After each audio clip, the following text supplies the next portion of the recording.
Okay, Evan here with Green Thumb. We're at Mr. H's house here.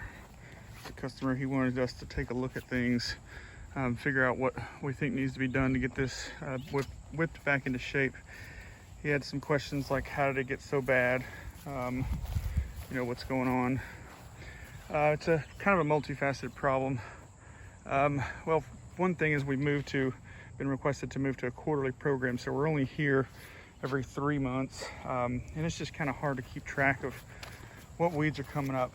So some clover coming up, a whole lot of buttonweed through here, some more clover, and we've got these grassy weeds. We've got some Dallas grass and things like that coming up, and we've known that was here for most of this year, but the thing is, there's no way to kill it without killing everything around it that it touches. So if we want to kill this plant, there's just going to be a dead spot through all of this. So we've been trying to wait until it's time to seed for these perennials. That's all these grassy looking weeds you see. They look kind of like hay or straw or something like that. Most of it's Dallas grass, but either way, the remedy is the same thing. There's some velvet grass there. The remedy is the same. We have to wait till the fall, and then it's a one and done hit on those. Usually don't have anything come back the next year after we do that in the fall. Now, the other thing that's happening that I saw earlier in the year, before this lot of the neighbors over here, if you'll remember, before they got done building and paved, this was all just weeds here. It's a lot of Bermuda. Well, they came through and got rid of it and put sod in, but if we walk the property line here, you'll see where that Bermuda right here, that's this stuff. It creeped over from that line and it's working its way into the yard. On the front, it's only over to, I don't know, about right here in most areas. So it's just the far right side of the property here. Yeah, I don't see any more coming further than that. And it's a sneaky little booger. It'll shoot a little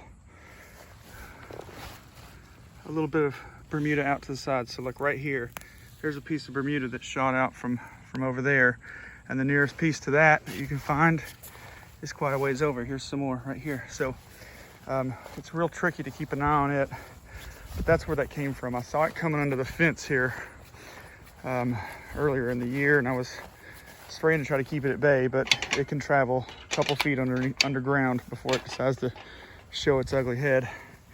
And here's more of it in the side yard. Again, a lot of it came from over here. Okay, so all these weeds that are blue right now, I've treated those. Those will be dead or dying within the week, or at max a couple weeks, just depends on how hot it gets. Again, back here, we've got some more buttonweed that came in, but we've treated it now.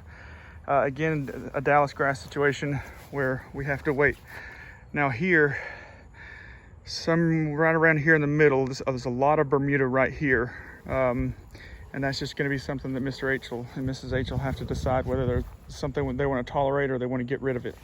We can put it into early dormancy, seed through it, and have green grass there through the winter, because it goes brown. It goes dormant in the winter. It goes brown. I don't know if you can see it, but it's a circle about yay big that's pretty solidly Bermuda.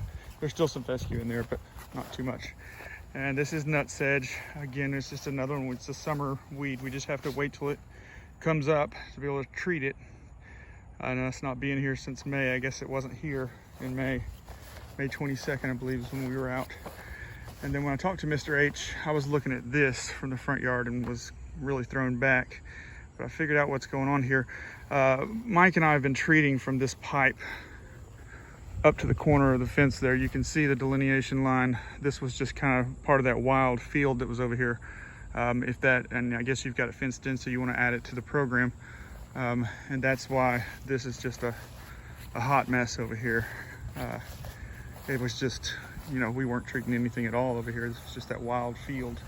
So once we step into the area that's treated, Again, just a few of these Dallas grasses and grassy weeds that are in here. We'll just have to get those before it's time to seed. This area here, I would just wipe the whole thing out completely.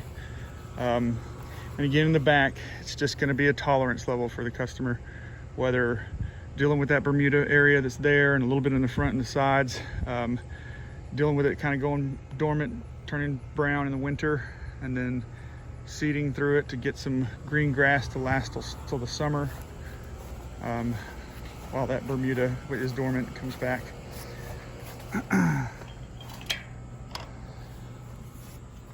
Okay. So a lot of the weeds we see here, the ones that just weren't here 3 months ago, they're here now. They'll be gone before you know it because they've now been treated. And we explained the Dallas grass. And there's a few spots that are just a little bit thin that are gonna need some seed, but not a lot. You know, some around this tree, kind of thinned out here. A lot of times that happens underneath trees where they're competing for water with tree roots. Okay, so that's kind of the scope of the problem, and the scope of what we have lying ahead of us. And Mike, I haven't seen any Bermuda in this front part of the lawn here. So I don't think there's any reason to do a remove and replace here, a full kill off. Just come through and get the areas where this Dallas grass and other perennial weeds are. So, okay, that's it.